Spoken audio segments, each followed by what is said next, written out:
Desde criança eu sempre fui muito fã da mitologia grega, e 90% desse gosto vem por causa dos jogos clássicos da franquia God of War, e um pouquinho de Age of Mythology, que apesar de não serem totalmente fiéis ao material original, tem uma versão muito única e interessante dos contos e lendas da Grécia Antiga. Só que, tirando a franquia, nunca apareceu outro jogo sobre o tema que me despertasse o mesmo interesse do jeito que Go me despertou, pelo menos até eu conhecer Hades. Um roguelike incrível que aborda a mitologia grega de um jeito também não tão fiel, mas ainda assim excepcional e cheio de carisma. E aí rapaziada, tudo bem com vocês? O meu nome é Pedro e bem-vindo a mais um vídeo do meu canal. E hoje eu queria compartilhar com vocês o que eu achei do que talvez tenha se tornado o meu jogo indie favorito dos últimos tempos. E esse vídeo é ainda mais especial pra mim, pois esse foi um jogo com o qual me conectei bastante. Pelos temas abordados, pelos personagens, pelas lições que ele tenta passar. Foi algo que conversou bastante comigo e com a minha trajetória de vida, e por isso se tornou algo muito importante pra mim. Então, vamos começar logo o review. O jogo foi criado pela empresa Supergiant, da qual eu nunca tinha ouvido falar, e foi lançado em 2018, e eu também não ouvi falar dele na época. E, assim como Clair Obscur, era um jogo do qual eu não dava nada, talvez ainda menos, já que eu nem sabia da existência dele. Eu só cheguei a jogar porque um amigo meu me emprestou o jogo, mas cara, que bom que eu dei uma chance, viu? Porque o jogo é maravilhoso. E eu já posso destacar aqui a coisa mais maravilhosa desse jogo, que são os personagens. Cada personagem nesse jogo é único, em tudo. Em personalidade, em história, em design. Todos eles têm uma opinião diferente, todos eles têm um jeito diferente, sendo um mais ranzinza, outro mais bobinho, a outra mais feliz, mas cada um deles tem tanto uma questão pessoal quanto personalidade própria em si. Todos são baseados na mitologia grega, não tem nenhum personagem inventado, só tem umzinho, mas ele vale a pena, que é o Skeletos. E todos eles têm um design muito foda, porque nesse jogo a direção artística é simplesmente fenomenal, é cheia de personalidade. Ela não é exatamente como é dito na mitologia grega, parece bem um anime, bem uma coisa mais jovial, mas é muito bonito, é muito interessante como são reimaginados, tanto os deuses gregos, quanto os heróis gregos, quanto os personagens em si da mitologia grega. E os lugares também, porque você tem vários níveis onde você passa desse jogo. E é tudo muito bem encaixadinho na história. Um grande exemplo disso é o jeito que eles fazem pra fazer a parte do roguelike se introduzida na história, que é simplesmente genial. Dá pra ver que a equipe que fez esse jogo teve um grande trabalho de pesquisa sobre a mitologia grega para conseguir encaixar tanto essa premissa quanto todos os personagens de uma forma tão orgânica na lore que eles estavam construindo. E assim como nos vídeos anteriores, eu vou dividir esse vídeo em capítulos, só que dessa vez os capítulos não serão partes do jogo em si, vão ser partes da caminhada dos Agreus, que é o nosso protagonista. Porque, como é um jogo que você morre e tenta de novo, e de novo, e de novo, ele repassa várias vezes pelos níveis, até que ele chega no seu objetivo. Então eu vou separar também o vídeo em capítulos, sendo cada capítulo um nível que ele passaria na sua jornada para finalmente conhecer o mundo dos vivos. Sendo assim, o primeiro nível que nós conhecemos é a Casa de Hades, que não é nada mais nada menos que o grande palácio, o grande castelo onde vivem os deuses citônicos, que são os deuses do submundo. E é aí que você conhece toda a riqueza e todo o luxo que eles vivem. É meio como se fosse realmente uma realeza, onde o deus Hades reina soberano e a sua família vive com ele, assim como seus súditos. E é bem interessante porque você descobre que é lá que os mortos vão quando eles chegam no pós-vida. Tem uma piscina de sangue, entre aspas, e eles vão ao encontro de Hades, onde ele, de uma forma bem burocrática, envia eles para seu lugar de descanso, sendo os Campos Elíseos para os grandes heróis, os Campos Asfodelos para as pessoas comuns, por assim dizer, e o Tártaros para as pessoas de mau caráter. Mas é aqui que você percebe algumas coisas, como por exemplo que o Hades está sempre ocupado, porque são literais infinitas pessoas morrendo, e que o trabalho dele é muito mais burocrático do que de liderança, sendo um governante que participa de cerimônias ou de batalhas para conquistar outros territórios. Ele é o cara que fica no escritório resolvendo as coisas. Escritório esse que, além de ficar literalmente na sua casa, deve ter tido algum tipo de inspiração em Dragon Ball, porque não sei se foi só perceber, mas esse escritório é igualzinho ao do Sr. Emadaio de Dragon Ball, quando o Goku morre. Lembra que as almas vão encontrar com ele e ele decide o lugar que eles vão meio que numa mesinha? É igualzinho ao escritório do Hades, cara, pode pesquisar aí pra ver. Mas quem não gosta nada desse trabalho é o filho dele, Zagreus, o príncipe do inferno, que além de ter vários problemas com o pai dele, não suporta mais viver nesse lugar. Ele cresceu e passou a vida toda no inferno e ele nunca conheceu o mundo lá em cima. O sol, o vento batendo no seu corpo, a água, os seres vivos. Ele passou a vida inteira dele no submundo, o que despertou dele uma incrível curiosidade e desejo de conhecer aquele lugar que ele nunca foi, do qual ele foi negado de ir a vida toda. E após mais uma das brigas feias que ele teve com seu pai, ele acaba descobrindo algo que muda a vida dele para sempre. O destino, a localização da sua mãe, Perséfone, na qual ele não sabia que estava viva, ele não sabia que era Perséfone, e que fugiu do inferno, fugiu do submundo, fugiu dele, fugiu do seu pai, para tentar viver uma vida de paz, pois ela não aguentava mais tanto o Olimpo quanto aquele lugar. E é aí que a história de Hades começa, com Zagreus e sua intensa vontade de tanto conhecer o mundo dos vivos quanto de ver sua mãe pela primeira vez, o fazem querer fugir daquele reino de morte. E essa praticamente é a sinopse do jogo, do porquê as coisas estão acontecendo. Agora, falando um pouco sobre os Zagreus e sobre a sua tentativa de fuga, eu acho ela totalmente válida para alguém que cresceu naquele lugar, ouvindo histórias e toda hora vendo pessoas vindo daquele mundo, e está fadado a apenas viver preso a um lugar que ele não se sente mais à vontade, mesmo sendo a casa dele. Você não se sente mais feliz do jeito que ela é. A ideia de usar ele como protagonista foi perfeita, porque como o deus da ressurreição, o qual ele é na mitologia grega original, ele é o personagem perfeito para ser usado em um roguelike, porque ele vai morrer, e mesmo que ele morra, o que vai acontecer? Ele vai voltar pra casa de Hades de qualquer jeito, não é? Mas o que vai destacar nele é a persistência da qual ele tem para fugir daquele lugar. E tudo que eu posso dizer é que eu achei esse personagem maravilhoso, tanto na sua história, quanto nas suas questões, como ele lida com essas questões, como ele lida com os seus personagens, como ele não deixa isso afetar quem ele é, não deixa isso mudar quem ele é. Tudo isso é muito bonito. É o meu personagem favorito desse jogo e tem motivo, porque ele em si é maravilhoso, tanto como personagem quanto como lição para passar pra gente como jogador. Maravilhoso. Mas ele não aprendeu tudo isso sozinho não, claro. Ele teve do seu lado a melhor mãe que um deus grego poderia ter, Nyx, a deusa da noite. E olha, eu sei que eu disse que os Zagreus talvez seja o meu personagem favorito, mas eu acho que eu falei cedo demais, porque a Nyx nesse jogo é simplesmente perfeita. Perfeita, não tem outra palavra. Ela é sábia na medida certa, carinhosa na medida certa, e sem dúvida é a base sólida que faz os Zagreus ser quem ele é hoje. A história dela é muito épica para pensar agora. Ela é um ser nascido do próprio caos, a divindade que criou o universo. E era ela quem governava o submundo antes do Hades assumir o trono. Mas como ela tem um laço muito forte com esse reino, ela decidiu ficar e auxiliá-lo na governança do submundo, assim que ele assumiu o trono. Como deu pra ver, ela é um ser extremamente antigo, nascido da própria criação do universo, tanto que as próprias irmãs do destino, que regem como as coisas acontecem, são suas filhas, e toda essa vivência deu muita experiência a ela, mas também deu muito tempo sozinha. E isso faz com que ela seja um personagem muito séria e muito fechada. Mas isso não significa que ela não seja carinhosa. Foi ela que trouxe os Zagreus de volta à vida depois de sua morte prematura após nascer. Foi ela que o criou com todo o cuidado do mundo. Foi ela que ficou ao lado dele quando ele foi contra o seu pai e quis fugir do submundo. Ela pediu que os deuses gregos o ajudassem, e sempre que os Zagreus precisou de orientação ou ajuda, ela fez de tudo possível para ajudá-lo. E por que ela fez isso? Ela mesma já respondeu. Porque ela ama os Zagreus. Simples assim. E isso faz dela maravilhosa. É o tipo de mãe que todos merecemos ter nas nossas vidas. E sem dúvida a maior sorte que os Zagreus teve na dele. E ele também tenta fazer de tudo para agradecer ela por isso. Um exemplo disso é quando ele compra flores, as favoritas dela, para enfeitar o lugar onde ela sempre fica no castelo. Isso sem falar dos outros filhos dela, que também só são o que são porque tiveram ela na sua vida.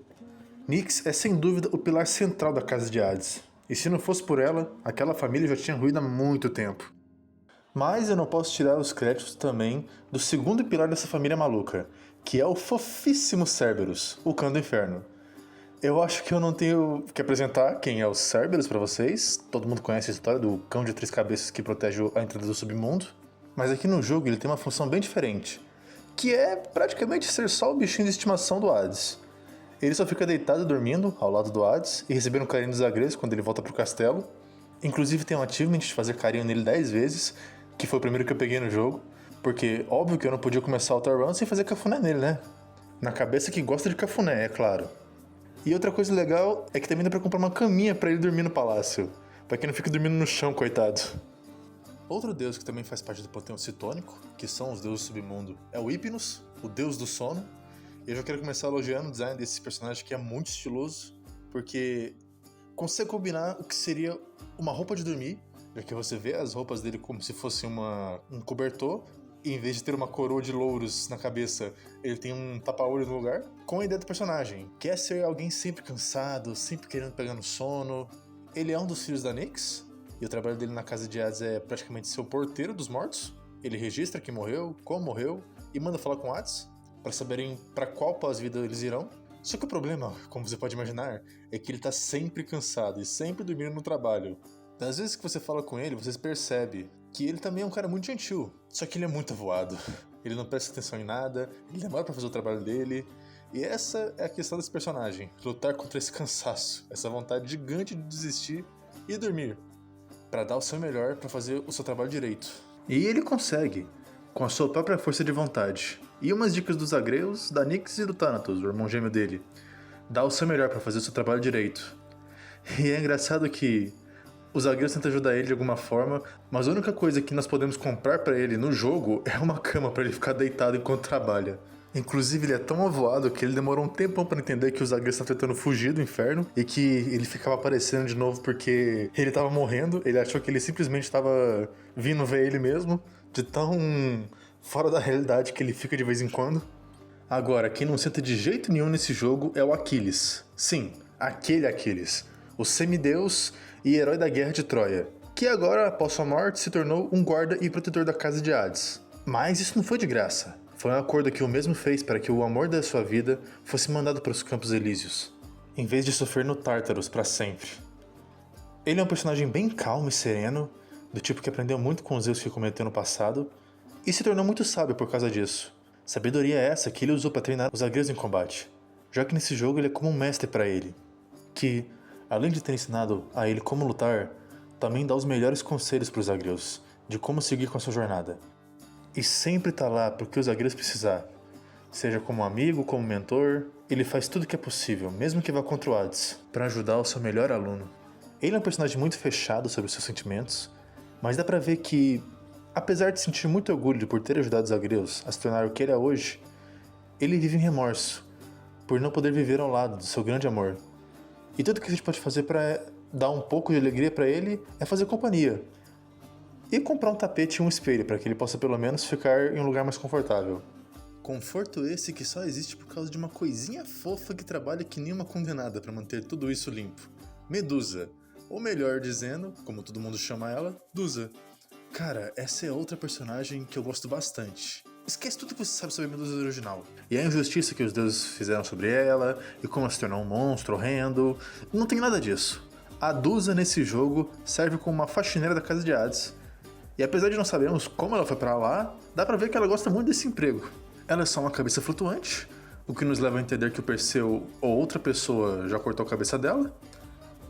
Talvez o Kratos. Mas ela não fala nenhuma hora sobre isso. Ela é muito tímida e extrovertida. E essa é a grande questão desse personagem. Essa insegurança dela. Já que ela tem um medo enorme de ser mandada embora por não ser o suficiente, ela acaba sempre ficando muito nervosa quando fala com os Agreus ou com outro dos deuses que moram no palácio. Ela tenta evitar qualquer interação com as pessoas, assim como evita aceitar ajuda com seus deveres de limpeza. Tudo porque ela acha que vai fazer alguma besteira e acaba perdendo seu trabalho e ser mandada embora. Mas com a ajuda dos Agreus, ela consegue perceber o quanto ela é sim vital para que a casa continue em ordem, e que não vai ser um errinho besta que vai fazer ela perder tudo. E adivinha o que acontece? Ela é mandada embora por um errinho besta e perde tudo. Yay! Na verdade, não um errinho besta, mas o medo excessivo disso acontecer. Quando os Agreus descobrem isso, ele fica perplexo. Ele vai direto perguntar pra Nyx o porquê dela ter mandado a coitada da Dusa embora. Poxa, ela amava esse emprego. E a Nyx revela que esse foi o motivo. Esse hiperfoco em tentar fazer tudo perfeitinho e não cometer erros. E por causa disso ela acabava demorando demais para fazer suas tarefas, o que deixou a Nyx muito irritada. E isso acabou deixando os Agreus muito tristes também, assim como todo mundo no palácio que gostava dela. Mas depois de muita reclamação e choro dos Agreus, a Nyx, como a coração derretida que ela é, volta na sua decisão pelo seu filho, o que é algo muito raro para ela, e concede a Dusa mais uma chance de trabalhar no palácio. E com isso, Dulce volta a trabalhar na casa de Hades. Só que, agora que o maior medo dela aconteceu e ela teve um tempo pra ela mesma, ela percebe o valor que ela sempre teve, do qual os Zagreus tanto falava. E, quando volta aos seus afazeres na casa, se torna uma trabalhadora 2 vezes melhor. Outra coisa engraçada de notar é que dá pra perceber desde cedo que ela tem uma paixãozinha escondida pelos Zagreus.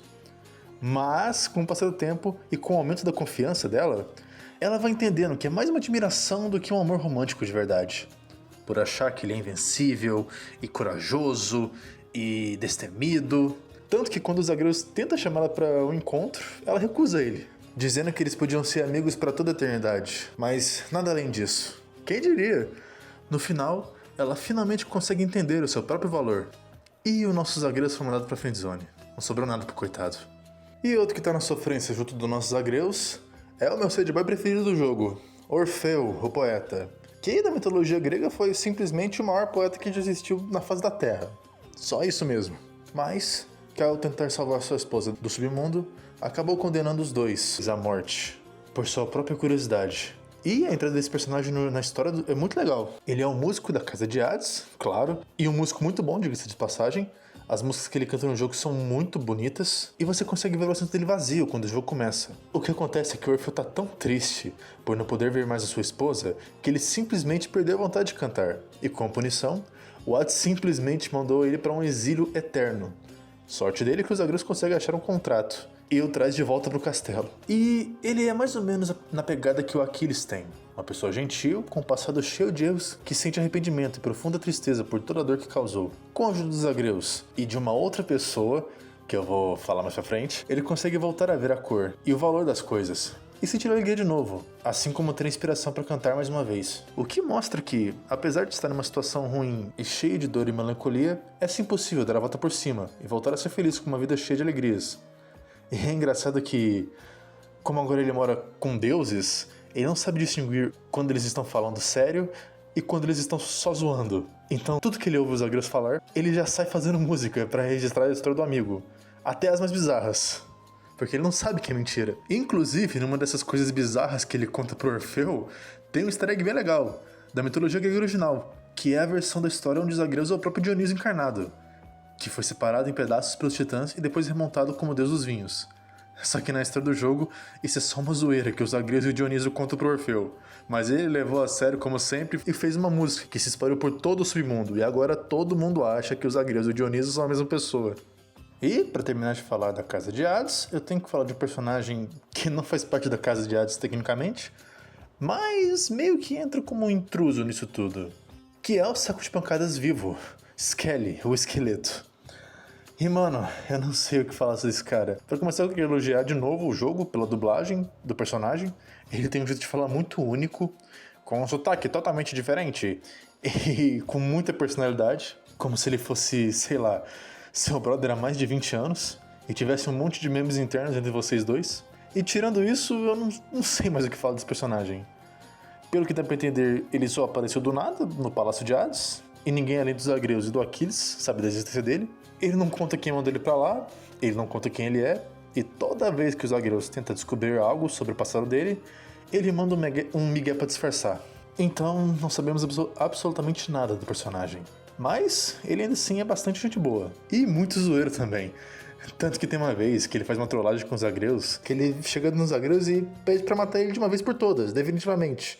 Porque ele tava muito cansado dessa vida, só apanhando e servindo como saco de pancadas, que ele merecia descansar, que ele merecia seguir em frente. E os Zagreus, como é uma pessoa muito empática, tenta ajudar um amigo, né? Tenta dar um descanso pra ele.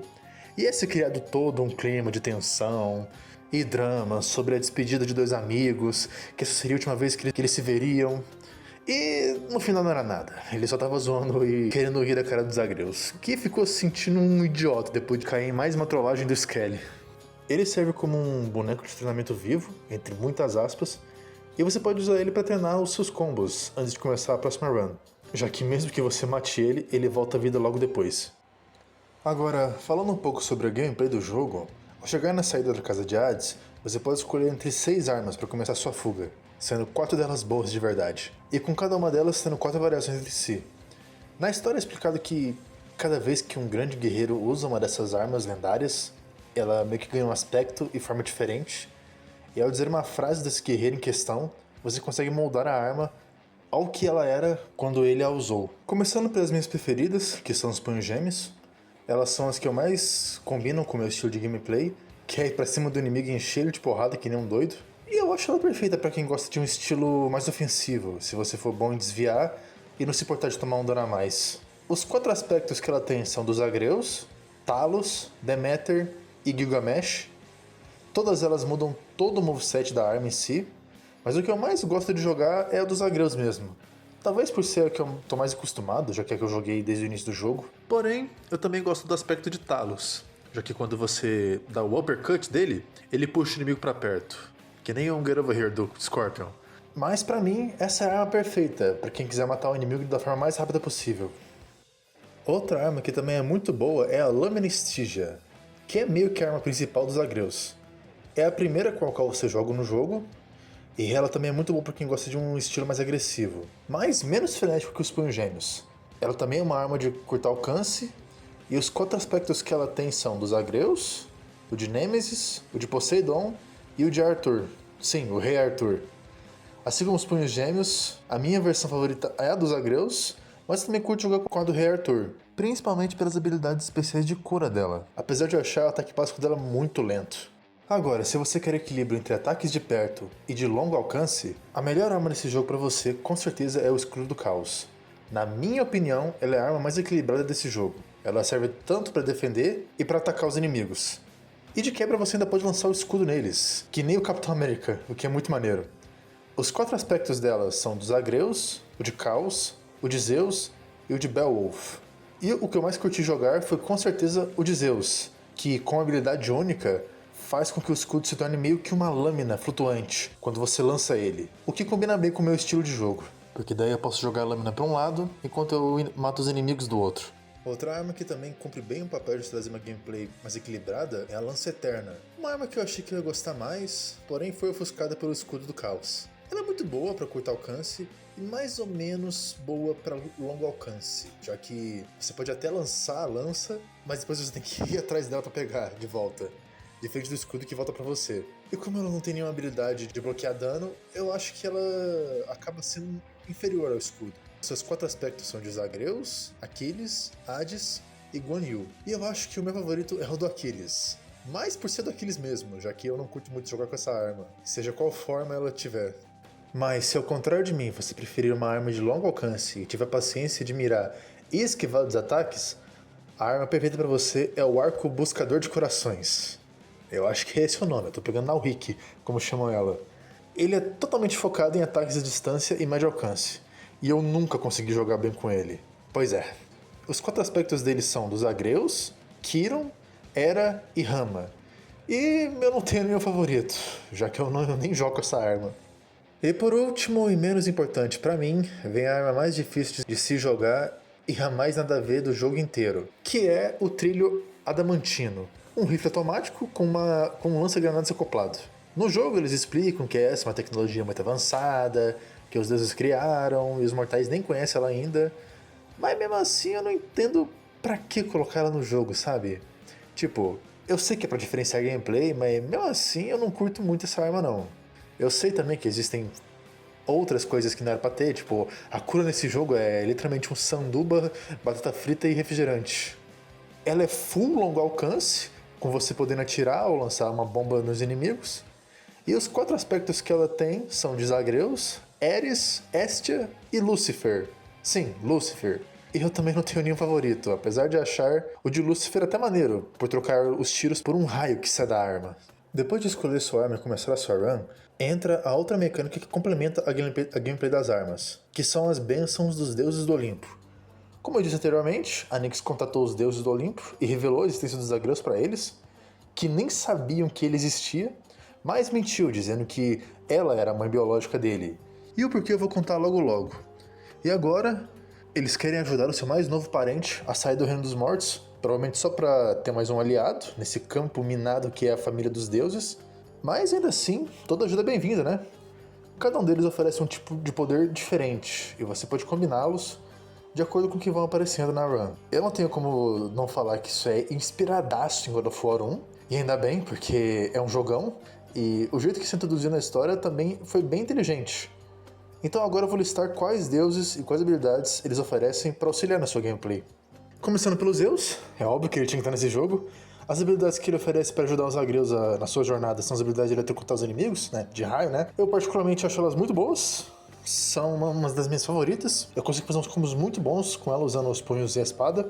Eu costumo preferir usar as habilidades de ataque comum e o dash que ele oferece, mas pra mim, sem dúvida, o melhor poder que ele oferece é o chamado dele, que é uma barrinha que você tem que encher com o tempo. Todos os deuses têm um ataque desses, e a do Zeus faz cair uma chuva de raios nos inimigos, quando fica cheio.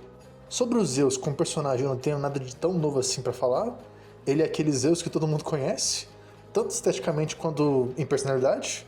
Ele até tenta esconder o seu lado arrogante, sendo gentil com os agreus e tal, mas dá pra perceber que ele ainda se acha o dono do mundo, e que pode fazer o que quiser sem nenhuma consequência, que jamais erra nas suas ações. Espera só até o Kratos vir cobrar a pensão dele. Seguindo tem o Poseidon, que nesse jogo tem um design muito autêntico. Ele aparece com seu clássico tridente, mas nesse jogo tanto seu cabelo quanto sua barba tem uma tonalidade meio verde, como se fosse algas mesmo. Ele tem um cabelo e uma barbicha gigante, que eu achei bem feio pra falar a verdade. Tipo, eu acho legal a coloração do cabelo dele, mas essa barbicha é feia demais, nossa senhora. As dádivas que ele oferece são de empurrão, as quais eu acho que só vale a pena sendo usadas para habilidade de tiro. Usar elas nas outras habilidades não combina muito com o meu tipo de gameplay, já que eu gosto de lutar perto dos inimigos e essa habilidade literalmente empurra os inimigos para longe. Algumas outras bênçãos de cura que ele oferece até que são úteis, mas no geral eu não uso muito não. Tirando, claro, a lendária habilidade de pesca que ele dá. E sim, tem como pescar nesse jogo, mano. Mas tirando isso, acho que eu só posso falar que ele como personagem se aproxima muito do que eu disse sobre o Zeus, como ele é. Com a diferença que o Poseidon ainda tem muito medo do Zeus. Mas eu gosto mais dele porque ele chama os agreus de Pequeno Hades, e eu acho esse um apelido bem legal.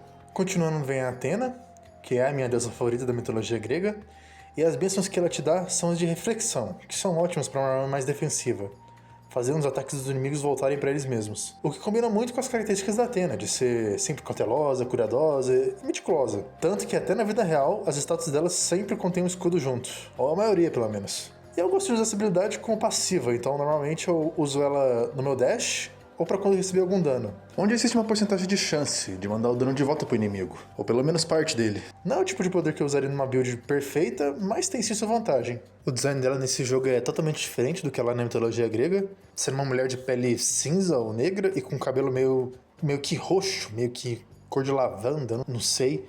E eu não sei porque eles decidiram mudar o design de alguns personagens tão drasticamente, enquanto outros permaneceram exatamente iguais aos que são no conhecimento geral, como por exemplo os Zeus e o Hermes, mas em questão de personalidade, ela é igual ao que ela é na mitologia original. Calma, educada e muito sábia. Ela é a única deusa que decide ajudar os agreus simplesmente porque é o certo. E ela foi a primeira que a Nyx pediu ajuda, quando tudo isso começou. Apesar de tudo isso, você vê que ela não é perfeita, ela demonstra uma certa inveja da relação entre os agreus e a Nyx, o que é compreensível, já que a mãe dela foi morta antes dela nascer e ela nunca pôde ter uma infância, já que ela meio que saiu da cabeça do pai dela. E também uma certa frieza, do tipo que vem de uma pessoa que dá muito mais preferência à razão do que à emoção. Mas ainda assim, ela é incrível nesse jogo. E é uma das únicas personagens que realmente está tentando fazer a coisa certa e fazer essa família disfuncional ser um pouco mais unida, por assim dizer. Outro deus que também não tinha como faltar nesse jogo é o Ares, o deus da guerra.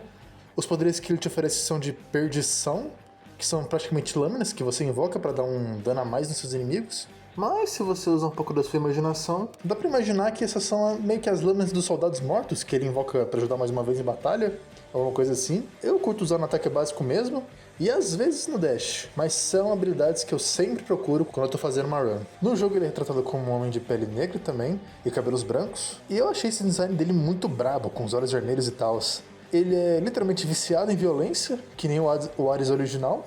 Sério, toda vez que você conversa com ele só sabe falar de dor e morte e sobre o fascínio que ele tem sobre a guerra, mas parece que ele tem uma certa admiração pela chacina que os agreus está fazendo no submundo. Então dá pra pensar nele como aliado.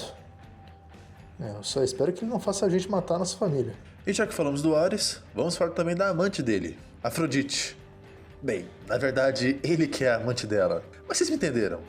E as dádivas que ela te oferece são as de fraqueza, que reduzem o dano que os seus inimigos podem te dar. E eu sinceramente acho os poderes dela horríveis. De verdade. Eu sei que tem gente que faz milagres com esses poderes, literal varre o chão com a cara dos bosses, mas não é pra mim. Sério, eu não consigo fazer isso funcionar em nada na minha gameplay. E olha que eu tentei, hein? Acho que de todas as habilidades que ela oferece, a única que eu acho interessante de usar é o chamado, que faz com que os inimigos meio que se apaixonem por você, entre aspas, e se tornem seus aliados por um tempo. Mas só isso mesmo. De resto eu prefiro muito mais os outros deuses. Ela é retratada no jogo com cabelos rosas e completamente nua, pra combinar com essa vibe sedutora dela. Nas suas conversas com os agreus, percebe-se que o interesse que ela tem nele é mais pela história e corpo dele do que por um aliado no Olimpo. E ela também é muito boa em entender sobre relações entre pessoas e sentimentos fortes. Afinal, ela é a deusa do amor, não é? Por isso que ela não perde a chance de dar uma cantada nos agreus toda vez que conversa com ele. E convidar ele para conhecer os seus adoradores e adoradoras, assim que chegar no Olimpo. Tem também o Hermes, e as bênçãos que ele oferece são de velocidade. Quem diria, né? As bênçãos dele são as únicas que não auxiliam seus ataques em si. Elas te deixam mais rápido, te fazem bater mais rápido, mas não aumentam seu dano com algo extra. São habilidades que eu gosto muito de usar no geral, principalmente a que dá a chance de esquivar automaticamente de um golpe, tipo a da Athena com a reflexão. Esteticamente ele é exatamente como é na mitologia grega, com penas nos pés e um capacete junto a um bastão. E é bem engraçado como sempre que ele fala com os agreus, ele tá com pressa. E fala sempre no 10x, no mínimo. Já que ele é um cara muito ocupado, sendo o mensageiro dos deuses. A próxima deles é a Artemis, e as bênçãos que ela oferece são de dar dano crítico nos inimigos, e também de conjurar meio que umas flechas que atacam os inimigos independentemente. O que combina bastante com a ideia dela ser a deusa da caça, né? São habilidades muito roubadas, e eu uso elas em tudo que eu posso praticamente. Ataque, dash, tiro, tudo dela é bom. E quanto mais você vai upando, mais as flechas dela matam os inimigos, se você nem precisar bater neles. É automático. No jogo ele é mostrado como uma mulher de cabelos verdes. Na verdade, tudo que ela usa é verde praticamente, menos as peles de animais que ela usa no corpo, que ela caçou. E eu gostei bastante da personalidade dela, ser uma pessoa muito mais antissocial e reclusa que os outros deuses, por não gostar dessa relação tóxica que essa família tem. Se mostrando uma pessoa que não gosta de ter muita gente por perto. Mas ela decide dar uma chance pros agreus. Talvez porque se solidariza com a história dele. E com o tempo e muita conversa, ela acaba sabendo mais sobre os seus problemas, as suas inseguranças, e acaba se tornando mesmo uma amiga pros agreus. E eu acho bem legal toda essa evolução de uma pessoa durona e fechada para uma amiga gentil e acolhedora que eles têm. Acho que é uma relação bem legal e verdadeira que é construída entre os dois. E eu me identifiquei muito com a personalidade dela, então eu acho que é uma das minhas favoritas no jogo também. E eu também não pude deixar de falar do deus mais foda desse jogo, Dionísio o Dripado. E os poderes que ele oferece são os incríveis poderes da ressaca. Brincadeira. Mais ou menos. Ele oferece bênçãos de envenenamento, que fazem com que o inimigo continue tomando dano contínuo depois do golpe. E são, sem dúvida, as minhas habilidades favoritas nesse jogo. Se eu puder, eu uso em todos os golpes, sem zoeira. Eu acho que todas as bênçãos que o Dionísio oferece são boas. E são sempre a minha primeira escolha quando eu começo uma run nova. E a Supergiant acertou bastante no design dele. Ele é mostrado como um homem moreno de cabelos roxos, coberto de uvas, uma capa feita de pele de animal. E eles conseguiram passar bastante essa vibe de alguém mais relaxadão e festeiro, que só quer levar a vida numa boa. Principalmente nos diálogos dele. As falas dele são cheias de carisma. Tanto pelo jeito relaxadão que ele fala, quanto nos apelidos que ele dá pro Mano Zag no meio da jornada. Pra mim, eles acertaram em cheio nesse personagem. E talvez seja a melhor prestação do Dionísio que eu já tenha visto até hoje. Não que eu tenha visto muitos também, né? Começando a sua run, você entra no primeiro bioma, entre aspas, o primeiro nível do jogo, que é o Tartarus, que é o lugar onde as almas pecadoras pagam pelos seus crimes e pecados que cometeram em vida. É praticamente um labirinto infinito, que muda de posição a todo momento, que é como o jogo justifica as salas serem sempre diferentes quando você começa a run. É o meu bioma favorito, porque ele é bem tranquilo, e ficou bem marcado pra mim, já que foi pelo qual eu mais passei. E tem um estilo artístico bem legal, puxando mais pro verde, com estátuas macabras e fantasmagólicas. Os inimigos que você enfrenta nesse bioma são praticamente caveiras flutuantes, almas marombas, almas obesas, cristais flutuantes e maguinhos ultra mega irritantes. Sério, eu odeio esses maguinhos que tem nesse bioma. Nossa senhora. E também jarros com vida que soltam bombas. Esses são bem engraçados de matar, aliás. Além disso, também tem as armadilhas, tantas de espinho quanto as placas de pressão, que jogam dardos em você quando você pisa em cima. E a primeira pessoa que você acaba conhecendo no Tartarus é o Caronte, o Barqueiro dos Mortos. e maior vendedor do submundo, porque além de ganhar transportando os que já morreram, ele também vende tudo que você precisa. Tudo, cara. Bênção, é gema, é néctar. O cara é tão bom que ele vende até hambúrguer pra você. E isso 2000 anos antes dele ser inventado. E ele ainda é humilde. Te deixa até pegar dinheiro emprestado com ele. Nem reclama. Olha que cara gente boa. Ele também é um dos filhos da Nyx. E eu não sei porquê, mas ele me passa muito uma vibe de mago com a roupa que ele usa. Sei lá, tipo um necromante. Com esses olhos roxos e esse rosto que parece meio de um zumbi. Mas relaxa, que ele é o cara mais simpático do jogo. Não tem ninguém mais tagarela que ele no submundo. E o cara só manda diálogo brabo pros agrios. Só as melhores dicas. Você tem 3 mini-boss que você pode enfrentar na sua run. Sendo o primeiro uma dupla de esqueletos que fica jogando bomba em você, que são um saco. Principalmente porque quando você mata eles, eles jogam uma bomba exatamente no lugar onde você matou. E eu sempre era acertado por ela. Tem também meio que um cristal gigante que fica soltando raio em você, que também é um saco. E um dessas almas que eu falei, só que ela fica teleportando enquanto você tenta bater nela. Que é a mais de boa de matar dos 3. Mas pra mim, a mais difícil com certeza é o cristal. Nossa senhora, isso aí é muito chato. Tipo, ele fica criando um monte de cristalzinhos que fica te jogando raio. E é até de boa, porque se você matar o cristal principal, os outros meio que morrem na hora. Mas mesmo assim, é 1 milhão de vida que o cristal principal tem, e eles ficam meio que combando em cima de você. E outro cara que eu não posso deixar de fora é o Sísifo, o rei morto de Corinto. Coisa da qual você nem suspeita, já que quando encontramos ele mais parece um presidiário do que um antigo governante.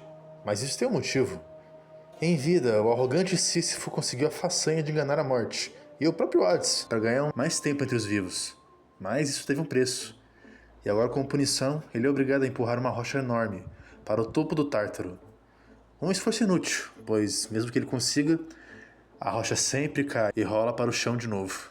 Porém, quando encontramos ele, não vemos um homem condenado cheio de rancor, amargura e arrependimentos. Nós vemos o total oposto. Um homem gentil e doce, que sempre trata os agreus com respeito e cortesia, mesmo sabendo que ele é filho do monstro que o aprisionou nesse inferno sem fim. Ele até chega a ajudar os agreus, dando dinheiro, gemas e comida pra ele. Até chega a esperar pela próxima vez que os dois se reencontram. E cara, esse é outro personagem que eu gosto bastante, sabe? Sei lá, acho que é pelo jeito que ele é retratado e como ele lida com tudo que tá acontecendo. Porque mesmo estando nessa situação, nessa punição eterna, onde as próprias moiras vêm torturá-lo de tempos em tempos, ele ainda assim é tão simpático, tão gentil, tão feliz, tão otimista. E pra mim, essa é a grande lição que ele passa pra nós como personagem. Que mesmo não conseguindo mudar sua condição, ele aprendeu a não deixar isso mudar quem ele é. Ele não acabou com a punição, mas venceu a forma como ela afeta quem ele é. Ele aceita sua condição sem deixar que ela destrua a pessoa que ele sempre foi, mesmo sendo a pior coisa que já aconteceu na sua vida. Mesmo depois de tantos erros, ele ainda é a pessoa maravilhosa que ele sempre foi. E, nossa, cara, como eu acho essa mensagem importante, de verdade. E algo que mostra muito bem isso é que quando os agreus quebram a maldição dele, e sim, tem como quebrar a maldição dele, ele não esbanja nenhuma reação, não fica feliz, não fica aliviado, ele segue como se nada tivesse acontecido. Porque pros dois, aquilo não significa mais nada. E sim, eu quis dizer pros dois. Porque ele não teve que passar por tudo isso sozinho, não. Ele teve ao lado dele a rocha mais leal que alguém poderia ter. Pedro, a pedra, que é só uma pedra com um rosto, mas pode ser a melhor pessoa para desabafar, quando ninguém quer te ouvir. E dá uns buffzinhos de vez em quando. Enfim, ele é um personagem incrível, com uma mensagem maravilhosa, que com certeza foi um dos principais responsáveis por ajudar os agreus a se tornar uma pessoa melhor com seu próprio exemplo. E eu também, de certa forma. E chegando ao fim do Tartarus, os agreus encontram seu primeiro grande obstáculo nessa caminhada. E o primeiro boss que você enfrenta no jogo, Megaria, a primeira das Fúrias. Ela é a mais velha das 3 Fúrias, que são as entidades da vingança e da justiça, que tem como objetivo punir aqueles que quebram promessas e pactos em vida. Ela em questão sendo responsável por punir adultérios, perjuros e ladrões. Sobre a boss battle dela, eu posso dizer que inicialmente até que achei bem difícil. Ela tem uns golpezinhos que eu demorei pra pegar como é que funciona. Principalmente aquela que fica tirando o que ela dá dano em área ao redor dela. Mas depois de umas tentativas, ela se tornou até que fácil em comparação às outras. É praticamente o clássico esperar atacar e depois atacar de volta. Eu até torço pra ver ela porque me poupa tempo comprar das outras. Agora, sobre a personalidade dela, eu admito que é um ponto bem complicado. Porque, ao mesmo tempo, eu acho bem legal e bem sensível, de certo modo. Porque ela é o tipo de pessoa que coloca o seu trabalho acima de tudo, até dos sentimentos. E isso fica bem claro com os diálogos dela. Você sempre encontra ela no final do caminho pelo Tartarus, te esperando para te impedir de continuar, já que essa foi a missão dada a ela pelo Hades. Mas você percebe que ela gosta muito dos Zagreus. Porém, nada que o faça impedir de fazer seu trabalho. Quando você derrota pela primeira vez, ela volta a aparecer no Palácio de Hades de vez em quando, descansando entre uma missão e outra. E é aí que você vai entendendo quem ela é. Primeiramente, ela parece uma pessoa bem fria, tratando os Zagreus como se fosse só mais um colega de trabalho. O que é esquisito, porque com a Dusa, que é uma colega de trabalho, ela tem uma relação ótima. Tanto que quando os Zagreus tentam dar um presente pra ela, ela só aceita porque seria um contrabando, entre aspas, que ela estaria pegando pra levar para o Hades. Mas depois de um tempo a gente acaba descobrindo que ela também é ex-namorada dos Zagreus. Ou algo parecido. Mas que como ele era muito imaturo naquela época, acabou não dando certo. E é engraçado porque em algumas vezes que os Zagreus conversam com ela e ele conta os seus problemas, ela é super compreensiva com ele, dando até ótimos conselhos sobre como ele deveria lidar com certas situações da vida dele. Mas, mesmo assim, sempre que chegamos ao final do Tartarus, ela sempre está lá para cumprir sua missão e nos impedir de prosseguir na fuga. Como se a pessoa que ela é no lado profissional dela e no lado pessoal fossem duas coisas extremamente diferentes. E o dever dela sempre viesse em primeiro lugar. Ela é mais uma das filhas da Nyx, se pá, que mais se parece com ela. E no endgame, quando você tá praticamente finalizando toda a história do jogo, ela e os Zagreus até voltam a se entender como antes. É liberada uma rota onde você pode ter um romance com ela, mas não é exatamente o tipo de romance que você acha. Eles se gostam e tal, e se encontram pra conversar e dormir juntos. Mas, mesmo estando juntos, entre muitas aspas, ela continua seguindo as ordens, continua te impedindo de passar e continua lutando contra você como se nada tivesse mudado. Pra mim, eles são muito mais ficantes do que namorados em si, que têm seus momentos juntos, mas que no geral não estão juntos de verdade. Agora, alguém que não sabe mesmo separar o profissional do pessoal é a irmã dela, Alecto, a mais nova das Fúrias, responsável por punir aqueles que permitem que suas paixões os levem a cometer atos terríveis. Ela aparece na run seguinte, na qual você derrota a Megaria, e com a mesma missão dela, te impedir de sair do Tártaro. Porque afinal, se uma irmã não conseguiu, é só mandar outra, né? Pelo menos foi isso que o Hades pensou. Visualmente elas parecem muito com a Megaria, afinal, se eu não me engano, elas são gêmeas nesse jogo, mas com um recolor. Tipo quando você e seu amigo pegam o mesmo personagem em um jogo de luta. A luta contra ela também é mais ou menos difícil, porque ela meio que te joga umas lâminas durante a batalha, mas não era tão difícil assim. Agora, de personalidade, ela é o total oposto da Megaria. Ela é agressiva, impulsiva, muito rancorosa. Cada vez que você derrota ela, parece que ela fica com mais raiva de você, e ela não perde uma chance de insultar os Zagreus. Já chamou ele de deus do lixo, já chegou o sangue dele. Ela só quer saber de desmoralizar o coitado. E também as suas irmãs, das quais parece que ela não tem nenhum tipo de afeição, infelizmente. O que mostra que desde sempre as três foram distantes, uma das outras, por seus trabalhos e pela personalidade de cada uma. E já que falamos da irmã mais nova e da irmã mais velha, vamos falar também de Tífone, a irmã do meio. E ela é a Fúria especificamente designada para atormentar aqueles que cometeram assassinato em suas vidas terrenas. O que afetou profundamente ela, já que, depois de ver tantos assassinatos e assassinos, ela se tornou viciada em punir os mesmos. Tanto que quando você encontra, a única palavra que ela é capaz de falar é assassino. E isso é tudo pra ela. A vida dela é punir quem matou quando ainda estava vivo. Fisicamente ela não é tão parecida assim com as suas irmãs, parecendo até um cadáver vivo, como se mesmo depois de morta ela continuasse fazendo seu dever. A luta contra ela é a mais difícil das três, pois eu não sei como ela consegue mudar a arena de luta, ela meio que vai deixando ela menor com o tempo e fica mais difícil de desviar dos golpes dela.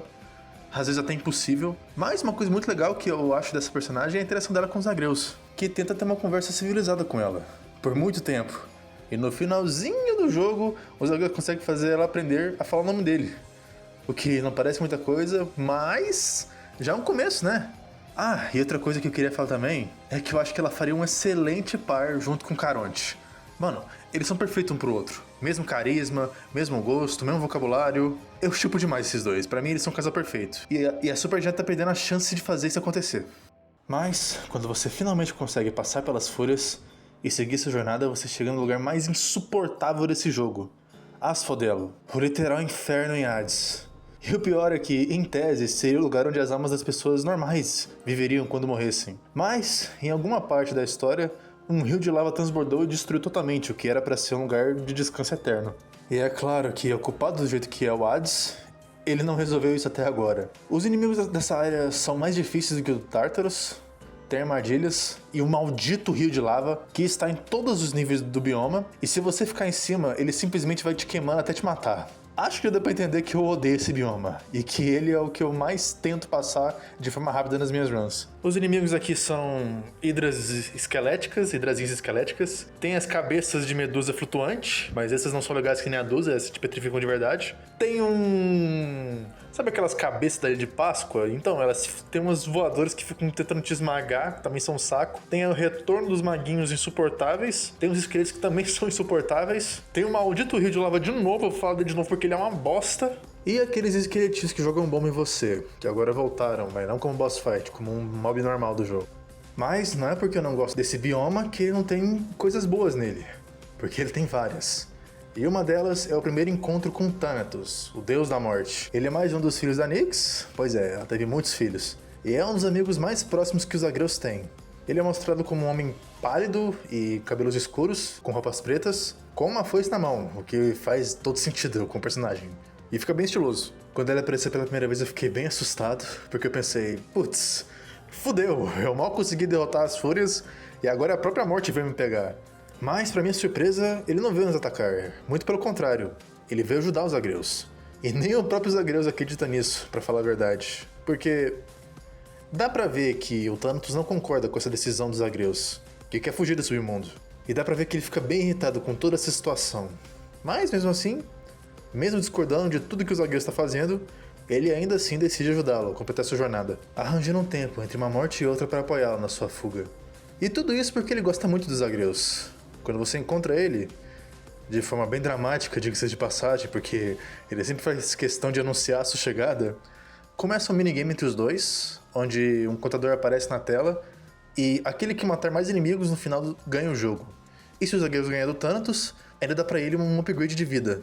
Ele é outro que, depois que você encontra, começa a aparecer no Palácio de Hades, como um participante da realeza do submundo. Ele tem uns diálogos bem legais com o irmão dele, o Hypnos, onde ele fica pegando no pé dele para ele fazer o seu trabalho direito. E uma coisa que fica bem clara nos diálogos com ele é o conflito interno que ele vem tendo desde que os Zagreus decidiu sair definitivamente do submundo.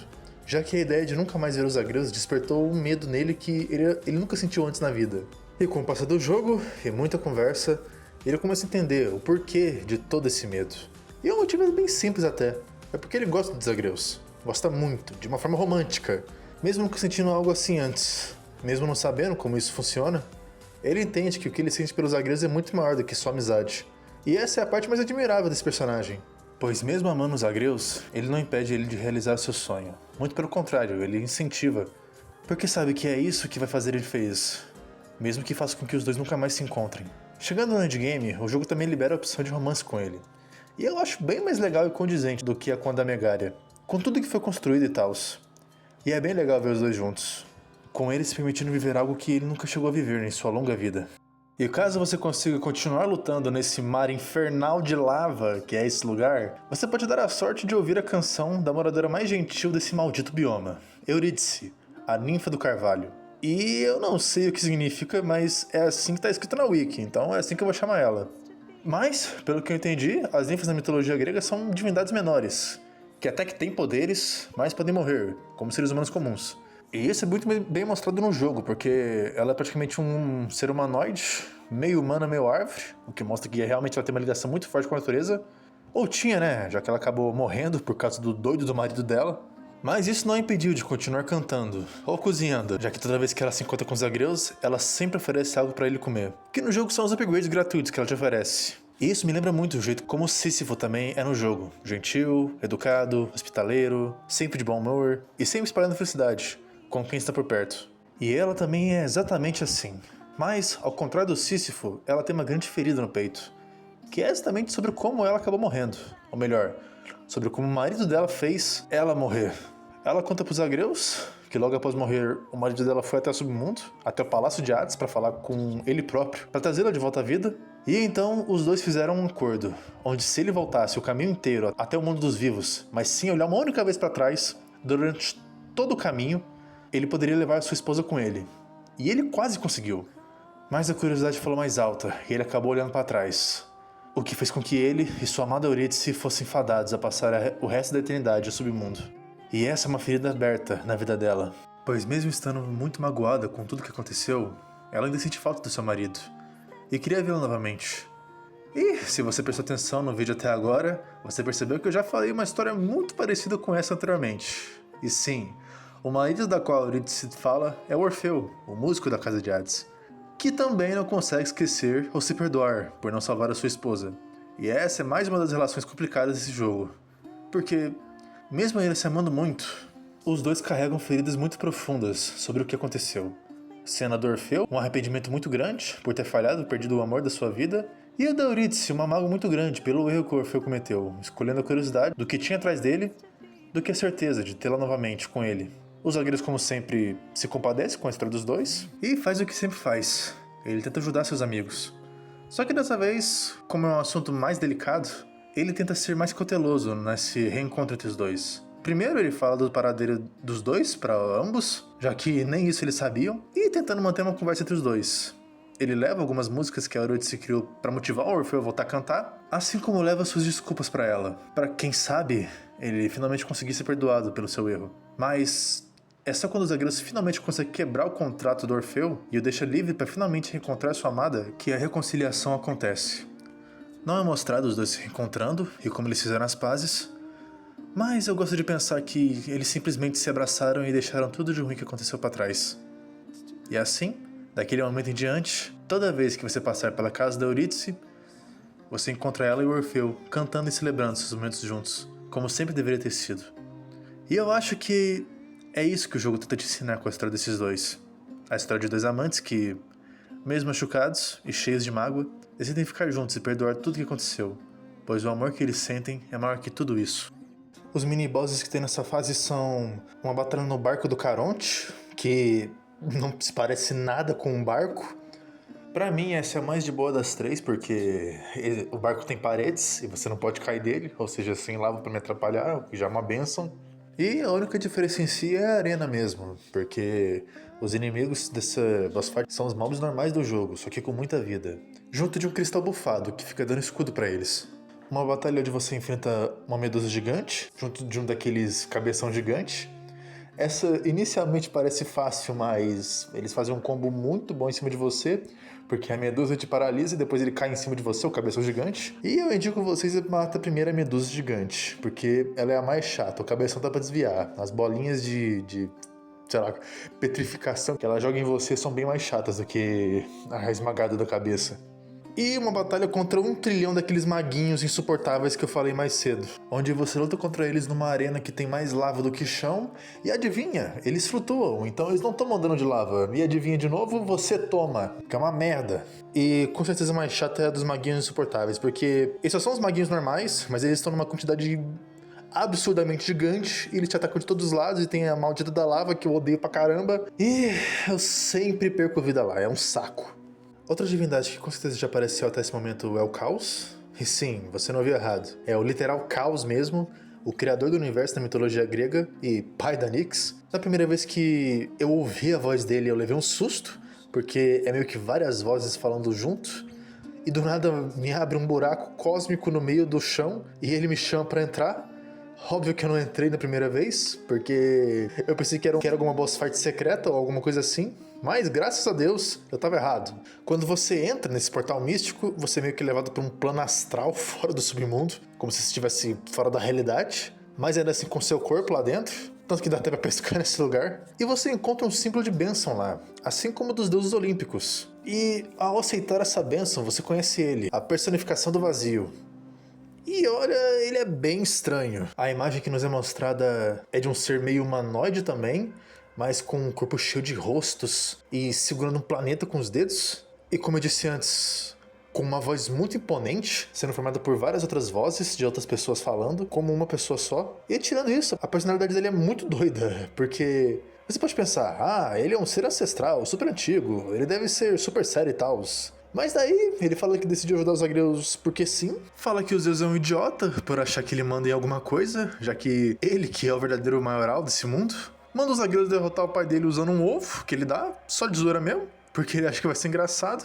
E fala que não tá assim tão interessado em saber se os agreus vai ou não vai conseguir fugir do submundo. No final das contas, ele só quer ver o que vai acontecer mesmo. As bênçãos que ele oferece não são como a dos olimpianos, porque primeiro elas te oferecem uma punição e depois uma bênção. Algumas são até equilibradas e úteis, mas tem umas que são praticamente impossíveis de você fazer funcionar. Como a que ele faz perder 5 de vida cada vez que você usa o ataque básico. Esse negócio é uma merda. E depois de um tempo, conversando com essa entidade superpoderosa, os zagueiros começam a fazer o que ele faz de melhor. Tentar ajudar ela, ou melhor dizendo, ajudar a Nyx. Já que ele tenta fazer uma reunião entre pai e filha, pensando que os dois gostariam de se ver de novo. E ele estava certo em certa medida, porque, como seres que viveram milênios, algo como saudade não deveria fazer parte do que eles são. Mas no final das contas faz. E depois de muita conversa, conseguir convencer os dois a tentar e a abrir um portal no meio do escritório do pai dele, ele faz esse reencontro acontecer. E, dito e feito, eles real ficam muito felizes quando voltam a se reencontrar. Tanto que depois disso você consegue ver a Nyx naquele plano astral que o pai dela fica, fazendo companhia pra ele. E que bom, sabe, que os dois puderam se ver mais uma vez, depois de literal eras separados. Acho que eles mais do que ninguém podem entender como é a vida um do outro. E poder compartilhar isso com alguém não tem preço. Pra terminar, eu também queria falar que eu gostei bastante de como o Caos acaba tratando os agreus lá pro final do jogo. Ele passa a ter um carinho especial por ele, de sua própria forma, como se ele fosse mesmo o neto dele, entre várias aspas, o que eu achei um toque bem legal. E terminando todo esse caminho maldito que é esse lugar, você encontra mais um dos enviados de Hades para te parar. A Hidra Esquelética, ou, como todos a conhecem, Lurne, a Hidra de Lerna, que uma vez morta por Hércules, ou Kratos, dependendo da sua infância, se tornou mais um dos lacaios de Hades para vigiar o submundo. E tudo que eu posso falar é que, inicialmente, essa batalha é muito complicada. Nossa senhora, eu demorei pra caralho pra pegar o moveset das cabeças dela. E sim, cabeças, porque cada vez que você vai lutar com ela tá com uma cabeça diferente. E com poderes e movesets diferentes. Mas a base é sempre a mesma. Você bate na cabeça até ela chegar a um certo nível de vida, ela cria um escudo e invoca mais cabecinhas. Daí você derrota todas as cabecinhas junto com os bichos que ela invoca e volta a bater na cabeça principal, até matar ela de vez. Eu costumava não gostar muito dessa batalha, mas depois de enfrentar ela tantas vezes, e dos agressos dar até um nome pra ela, e sim, é ele que dá o nome de Lurne pra ela, e depois disso todo mundo no jogo, inclusive o narrador, começa a chamar de Lurne, começa a aparecer o nome de Lurne na boss fight, o que eu achei bem legal. Eu comecei a apreciar mais essa luta, e talvez tenha se tornado minha preferida, porque a técnica pra matar ela é bem simples e igual a do God of War 1. Mata as cabeças pequenas e depois mata a grande. E com a derrota do Lurne, você avança para a última parte do submundo, e o melhor lugar no qual um morto pode descansar, os Campos Elíseos, o lar daqueles que morreram como grandes heróis ou com a graça dos deuses em vida. Praticamente como um paraíso eterno, onde os guerreiros, heróis e reis revivem seus dias de glória participando de combates o quanto quiserem. Esse é o mais belo dos 3 biomas, sem sombra de dúvida, tendo uma atmosfera muito tranquila e cheia de vegetação fértil e uma névoa que cobre o reino todo. Mas nem tudo são flores, né? É nesse bioma que encontramos os inimigos mais chatos do jogo, depois dos maguinhos, é claro, que são os espíritos nobres. São um saco de matar, porque matar eles não é o suficiente. Você tem que matar eles e depois matar a alma deles. E se você não matar no tempo suficiente, eles ressuscitam. E você tem que matar de novo. E quando tem uns 15 desses na tela, você não consegue focar em cada alminha de uma vez, acredite. Tirando esses guerreiros, também tem as bigas, que são tipo umas carruagens, só que sem cavalo e sem motorista. As grandes que tentam te esmagar são até de boa, mas as pequenininhas que ficam explodindo e te dando dano, cara, nossa senhora, são muito chatas. Só serve pra encher o saco essa porcaria. Tem também o retorno dos cristais, que também são um saco. Dos maguinhos, que continuam insuportáveis como sempre. E as malditas bolas roxas de borboleta. Eu não sei de onde tiraram essa ideia, eu não sei de onde veio isso, mas puta que pariu, que negócio chato. Ela só é uma bola flutuante que fica rosa, que fica soltando borboletinhas em você que te dão dano. Nada além disso. Tem até um mini boss que é uma dessas bolas de borboleta só que gigante, e ela fica invocando mini bolinhas de borboletinha.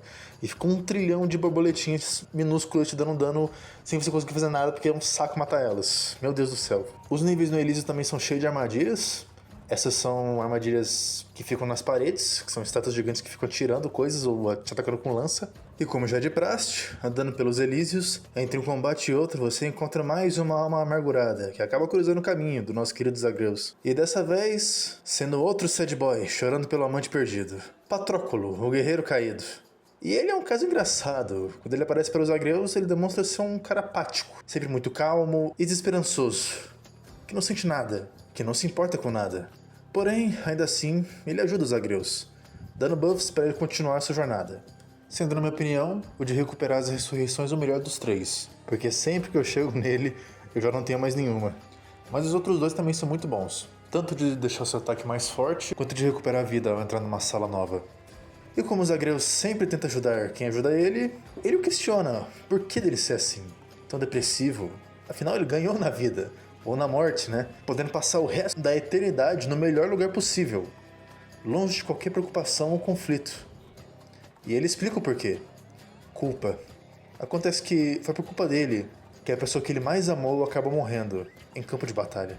E graças a um acordo que esse seu grande amor fez com Hades, ele poderia passar o resto da eternidade descansando nos Campos Elíseos, enquanto ele serviria ao próprio Hades pelo resto da eternidade.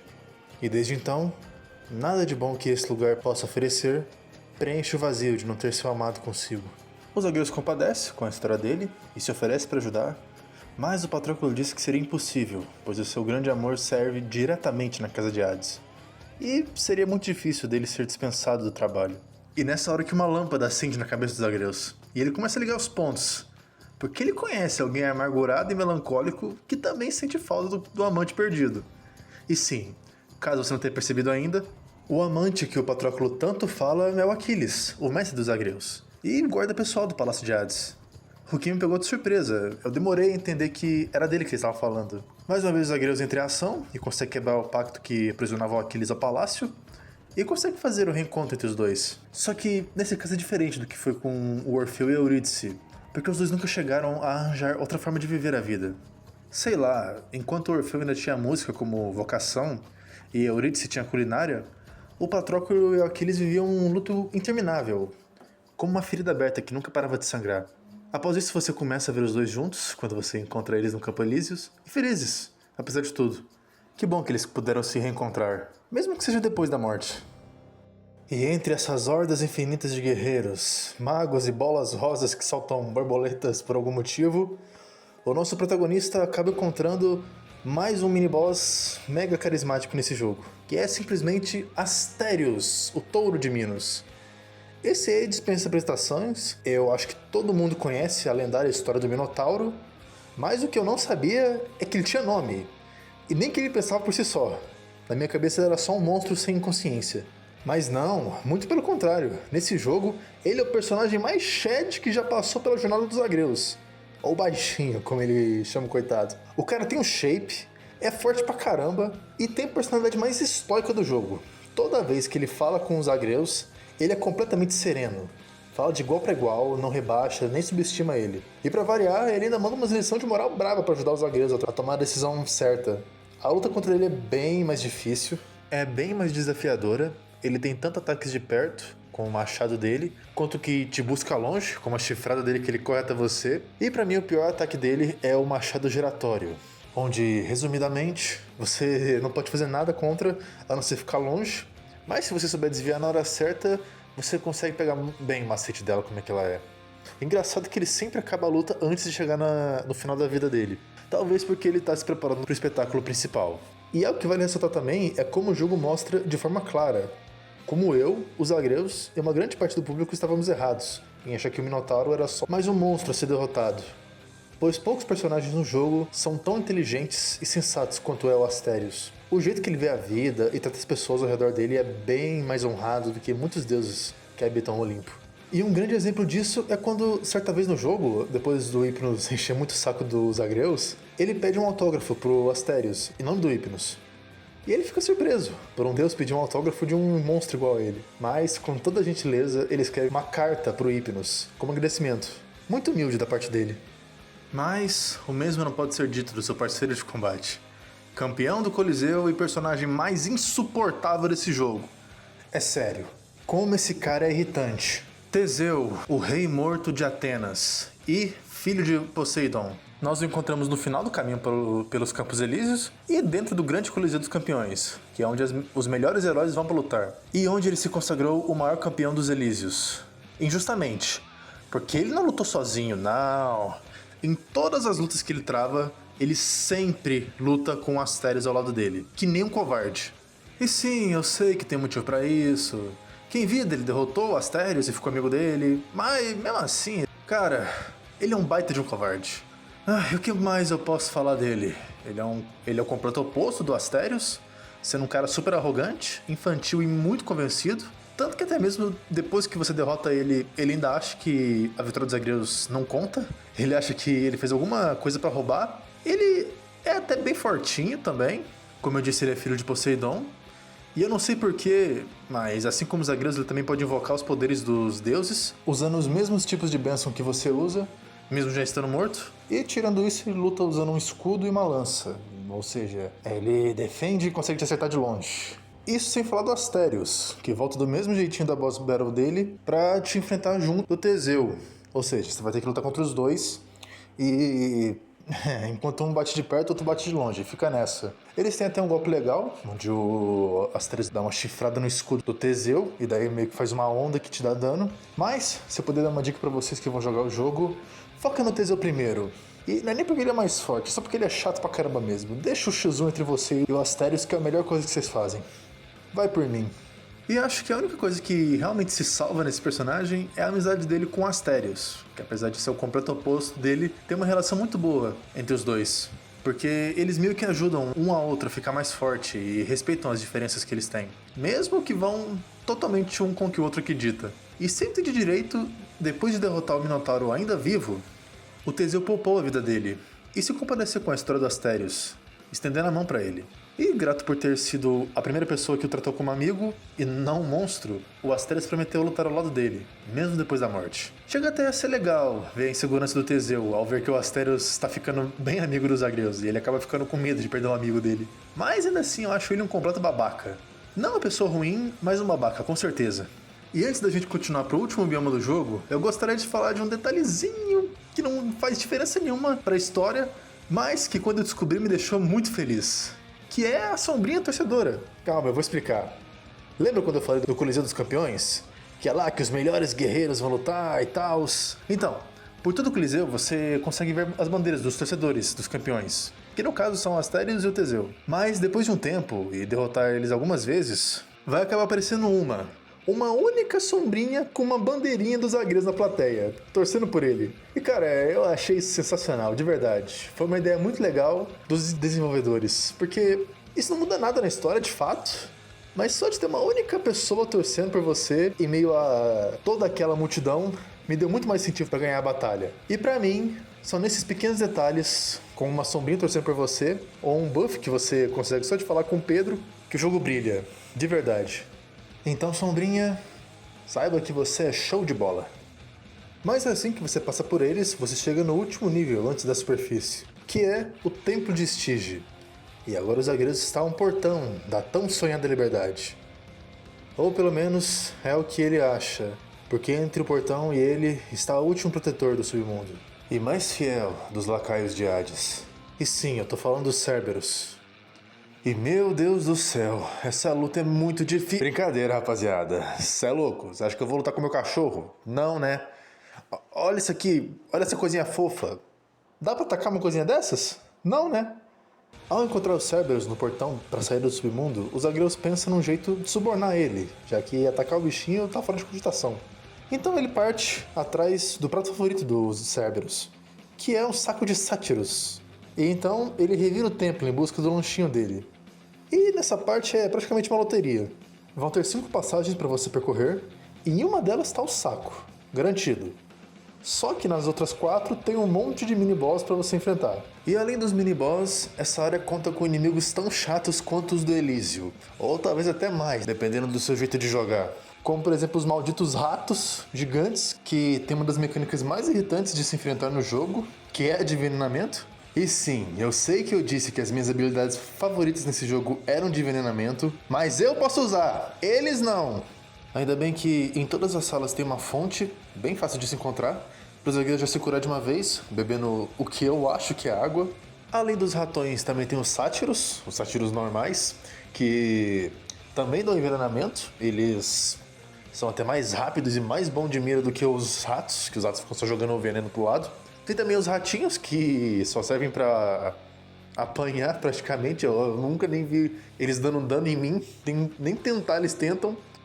E também tem os cristais nível 3, que agora voltaram mais fortes e bem mais apelões. Eles têm formato de cobra, meio que serpente, eu não sei porquê, mas os raios deles conseguem ser ainda mais fortes que os outros dois cristais que o Zagreus já inventou.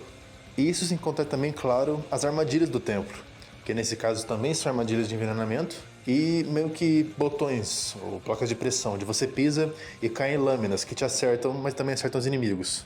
Mas cara, pra falar a verdade, esse bioma chega até a ser engraçado pra mim.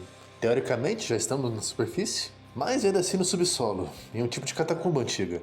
Você chega até a ver esqueletos caídos em algumas salas, do que eu acho que são saqueadores que tentaram se aventurar para essas criptas. E o que pra mim mais difere esse bioma dos outros é que aqui nós não encontramos nenhum herói ou personagem dos contos gregos. É apenas os Zagreus, em sua reta final, a tão desejada superfície. Pelo menos meu mano Caronte me faz companhia. Os mini-bosses dessa área, eu não lembro de cabeça quais são, porque eu sempre tento evitar, já que nessa eu tenho escolha de evitar. Mas se eu não me engano é uma desses cristais, só que bem mais forte, bem mais bufado. E um rato bem pequenininho, com uma vida bem grande, que fica invocando outros ratinhos, dizer, eles têm que matar ele. Mas esses aí eu tive que ver no YouTube, porque eu realmente nunca cheguei a enfrentar um boss desse bioma. Mas os Zagreus conseguem. Ele encontra os petiscos, dá pro Cérbero e até que funciona. Ele sai da frente do portão. E bem, é isso. Acabou. Com os Cérberos fora, não existe mais nada que impeça os Zagreus de finalmente realizar seu sonho. E assim, ele por fim chega na superfície. Wow. Oh, of course. I never grew accustomed to the air up here. It gusts senselessly whichever way it pleases. I suppose you must prefer it to the stillness of the air below. You know, you're right. The air up here seems pretty good so far. But I will reserve judgment till I've had my fill. I have to say, though, Father, the Helm of Darkness suits you. I'm touched you dust it off on my account. It should not have had to come to this. For all your antics with me yet around the house, I always kept my temper, have I not? Unlike you. Well, let's see. You've berated me repeatedly and often. You've lied to me, mustered your wretched forces to kill me over and over, but sure, I'll grant you that you've always kept most of your anger bottled up. All that's about to change, then? We're gods, boy. Killing one another is our lot. Although I always thought I was above it. I told you that you cannot leave this place. It seems I must enforce my rules myself. I'm sending you home. Now. Isso mesmo, meus amigos. Quando todos os soldados de Hades falham em derrotar seu filho, ele mesmo desce do seu trono e vai terminar o serviço. E essa luta é difícil pra carai. Primeiro que ele invoca de novo os mini-bosses das fases anteriores. Na verdade, ele começa a invocar todos os mobs que você já enfrentou até agora. Segundo que ele, por si só, é o boss mais forte do jogo. Afinal, ele é o boss final. E o nome do jogo é dele, ainda por cima. E a gama de habilidades dele também é maior do que todos os outros bosses que você enfrentou. Com ele usando a sua lança pra atacar os Zagreus, tendo a habilidade de ficar invisível, eu não sei porquê, e a roubadíssima habilidade de soltar uma rajada de raios de energia, que você simplesmente não consegue defender. Sério, de onde eles tiraram a ideia de que o Hades pode fazer isso? Tem também uma caveira flutuante que ele invoca, e se ela pegar em você, ela acaba te dando fraqueza, ou seja, ele bate ainda mais forte em você. E quando você derrota ele, você pode até ficar feliz e pensar, acabou. Mas não é tão fácil assim vencer o Deus dos Mortos. Ele se levanta de novo, e nessa segunda fase ele fica ainda mais apelão, porque ele consegue invocar uns jarros de almas, ou tipo isso, e se você quebrar, ele te deixa atordoado. O que nessa batalha é a pior coisa que pode te acontecer. Mas falando agora um pouco sobre o Hades em si, ele é um caso engraçado, porque primeiramente, nos é mostrado como se ele fosse o vilão de toda a história, o pai que não liga pro filho, o marido que abandonou a esposa, o monstro que governa o submundo com a mão de ferro. Mas, quanto mais nós jogamos, mais nós vemos o quão benevolente ele também é. E o quanto ele sofre por todos os erros que cometeu. Ele é sim uma pessoa fria, que trata todos de forma séria e distante. Mas ao passar do jogo, você vai entendendo uma coisa bem simples sobre ele. Ele não é mau. Ele é rígido. Rígido com um reino que ele teve que aprender a governar sem escolha ou experiência. Rígido com seus súditos que nunca param de aumentar. E rígido com seu filho, o qual ele não faz a menor ideia de como educar. E isso também vem muito das dores que ele carrega no peito, pois em determinado momento do jogo, você descobre que ele não teve nada a ver com a fuga da Perséfone. Ela foi embora porque ela quis. E pois é, isso aconteceu. E isso, claro, sem falar do fato que ele teve que derrotar o próprio pai, depois de ser devorado por ele. E ter sido passado para trás pelos próprios irmãos, e obrigado a ficar preso ao dever de governar um submundo inteiro, para sempre. E eu não tô aqui pra tentar passar pano pra ele, das coisas que ele fez. Ele tava sim errado em esconder a verdade, e em não tratar seu filho bem. Mas eu também queria levantar o ponto de que ele também teve que passar por muita coisa. E ao contrário dos Agreus, que teve a Nyx, ou Aquiles ao seu lado, ele teve que passar por tudo isso sozinho, sem ninguém pra apoiá-lo, ou ensiná-lo a ser melhor. Ao longo do jogo é mostrado claramente que, apesar de tudo isso, ele ama sim muitos Agreus, ele só não sabe como demonstrar isso, porque pra ele nunca foi dado esse tipo de amor, e de que no final das contas, o maior obstáculo pro Hades nunca foi impedir seu filho de sair do inferno, e sim lidar com quem ele ama, mas não consegue se conectar. E após muitas tentativas, em um confronto árduo com seu pai, Zagreus, o príncipe do inferno, faz o impossível. Ele derrota Hades e escapa do submundo, de uma vez por todas. E para os Zagreus esse deve ter sido um momento mágico. Finalmente ele conseguiu, finalmente ele tá livre. A neve, o vento no cabelo, o calor do sol na pele. É a primeira vez que ele sente tudo isso. Mas ele ainda não pode simplesmente desfrutar desse momento. Ele ainda tem um objetivo a cumprir. Ele ainda tem uma pessoa para encontrar. E enfim, depois de toda uma odisseia para fugir do reino de seu pai, finalmente o encontro entre mãe e filho acontece. Pois em um simples chalé rodeado de flores, você encontra Perséfone, a deusa da primavera. Ela não é exatamente do jeito que eu esperava, ela não apresenta nenhuma pompa ou luxo, muito pelo contrário, ela parece só uma camponesa comum, mas percebendo como esse é o único lugar que não é afetado pelo inverno que a Deméter jogou no mundo, dá pra entender que são os poderes dela que fazem a vegetação crescer tão viva naquele lugar. O primeiro encontro dela com os Agreus é bem estranho. Primeiro ele fica em dúvida se ela é mesmo sua mãe, e depois ela não acredita que ele é seu filho, e ela tem um bom motivo pra isso, já que ela achava que ele tinha morrido no parto. E é aí que as peças vão se encaixando, e você vai entendendo a real história da Perséfone, que ela viveu confinada no Olimpo a vida inteira, sendo super protegida pela mãe dela, que ela se apaixonou pelo Hades quando se encontraram pela primeira vez, e quando descobriu que esse amor era recíproco, decidiu fugir para o submundo e abandonar essa vida que ela tanto odiava. Mas essa parte, tanto os Agreus quanto a gente já conhecia. A real pergunta é, por que ela fugiu do submundo depois de tudo isso? E a resposta é bem surpreendente. Ela conta que, mesmo amando o Hades, ela nunca foi capaz de se sentir à vontade no submundo. Assim como ela não se sentia no Olimpo. Não importa o quanto tempo passasse, não importa o quanto ela tentasse, não importa o quanto Hades e os outros tentassem fazer ela feliz. E então veio o evento que fez com que ela não aguentasse mais viver naquele lugar, que foi a morte dos Agreus. E eu já cheguei a comentar antes como, em um primeiro momento, os Agreus chegou a nascer morto, mas foi trazido de volta à vida pela Nyx. Mas quem não soube disso foi a própria Perséfone, que abandonou a casa de Hades depois da morte do filho, pela dor que estava sentindo no momento. E que, amando do próprio Hades, nunca descobriu a verdade sobre os Agreus. Dá a entender que ele quis fazer isso como um ato de misericórdia pela Perséfone. Mas, sinceramente, eu achei isso de um mau caratismo gigante. Como você impede uma mãe de saber da existência do próprio filho? E fazer o seu filho crescer sem a sua mãe, sem nem dar a chance dele mesmo fazer essa escolha? A conversa entre os dois vai bem. Eles até que são bem parecidos em personalidade, já que ela também é uma pessoa bem gentil, igualzinho ao filho. Mas, infelizmente, tudo que é bom dura pouco. E com uma profecia cruel, Zagreus morre na frente da sua mãe.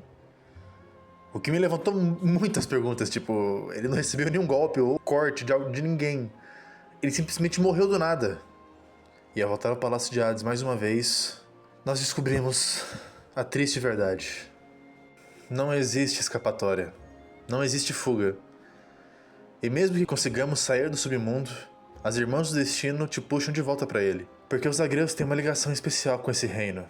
E descobrir isso deixa os Zagreus chocados. Então quer dizer que no final foi tudo em vão? Todo o esforço, toda a luta, toda a determinação que ele colocou nisso? Mas é a verdade, infelizmente.